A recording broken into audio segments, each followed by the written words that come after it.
اعوذ باللہ من الشیطان الرجیم، بسم اللہ الرحمن الرحیم۔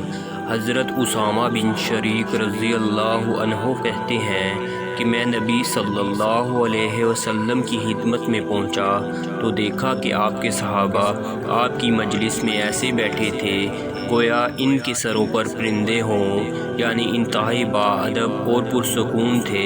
چنانچہ میں نے اسلام کیا اور بیٹھ گیا۔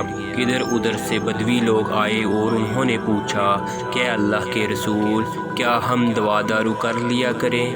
آپ نے فرمایا دعا کیا کرو، بلا شبہ اللہ عز و جل نے کوئی بیماری پیدا نہیں کی مگر اس کی دوا بھی پیدا کی ہے، سوائے ایک بیماری کے، یعنی بڑھاپا۔ اس کا کوئی علاج نہیں۔ سنن ابو داؤد، حدیث نمبر 3855۔